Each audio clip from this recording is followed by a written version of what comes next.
So, notice a few things about these readings today. I'll talk about two of them here in First Samuel. After Saul gets the witch to raise the spirit of the dead Samuel, and who's rebuked by him, and also hears a true prophecy from him, I think this is very indicative of the character we've seen of Saul, the way it ends. This is the woman talking to him. She says, "Now therefore I pray thee, hearken thou also unto the voice of thine handmaid, and let me set a morsel of bread before thee, and eat, that thou mayest have strength when thou goest on thy way." But he refused and said, "I will not eat." But his servants, together with the woman, compelled him, and he hearkened unto their voice. So he arose from the earth and sat upon the bed. And the woman had a fat calf in the house, and she hasted and killed it, and took flour and kneaded it, and did bake unleavened bread thereof, and she brought it before Saul and before his servants, and they did eat. Then they rose up and went away that night.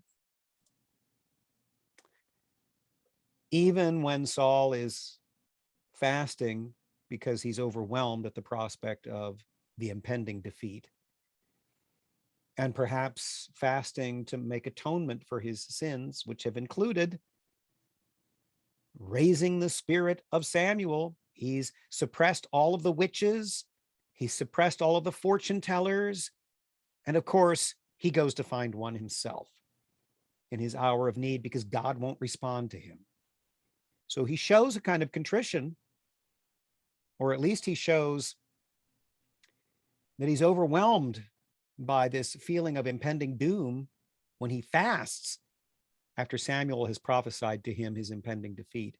And yet, he doesn't even stick with that. Some of the troubles have arisen because Samuel used to tell him one thing and he would agree to it and then he'd do something else. Or he agrees to be anointed king and then he hides behind the baggage. Or he tells David he loves him and embraces him, but then he wants to kill him the next minute. Saul's lack of consistency is apparent here too. But also, let's take a look at what we see here at the end of Hebrews 11. One of the things that doesn't go well when we read these readings bit by bit, day by day, is you lose the context. You might want to go over and look at all of Hebrews chapter 11. It's all about the great heroes of the faith. And this was the chapter that began with a definition of faith. And yet look at how it ends. After this whole litany of the Old Testament saints, the writer says, he says, of whom the world was not worthy, because they were stoned, they were sawn asunder, were tempted, were slain with the sword. They wandered about in sheepskins and goatskins, being destitute, afflicted, tormented, of whom the world was not worthy. It's a beautiful phrase, that the world is not worthy of such saints. They wandered in deserts and in mountains and in dens and caves of the earth, and these all, having obtained a good report through faith, received not the promise, God having provided some better thing for us, that they, without us, should not be made perfect. The punchline of this long litany of saints and how they've lived their lives according to faith, the punchline is they could only achieve so much. Why? The perfection of God's plan is made not through these saints who had faith in him from the Old Testament times, but through our high priest, Jesus Christ. That brings the fulfillment, the perfection, the end.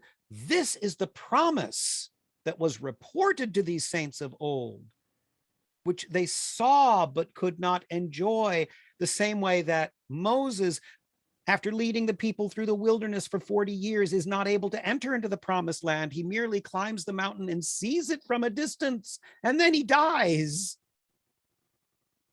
Similarly, these saints followed their faith, but they could not quite get to the promised land, which is now available to us, for the faith is perfected in these last days through Jesus Christ and what he does for us.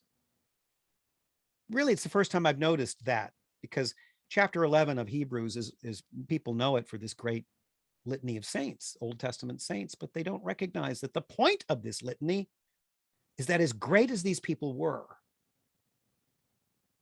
they could only achieve so much because perfection was not offered to them. The perfect solution was not available to them. The perfect solution, the final manifestation of God's grace, comes through what they dimly perceived from a distance.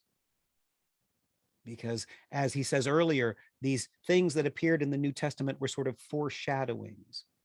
They were sort of indications of what eventually comes in a more real and complete form.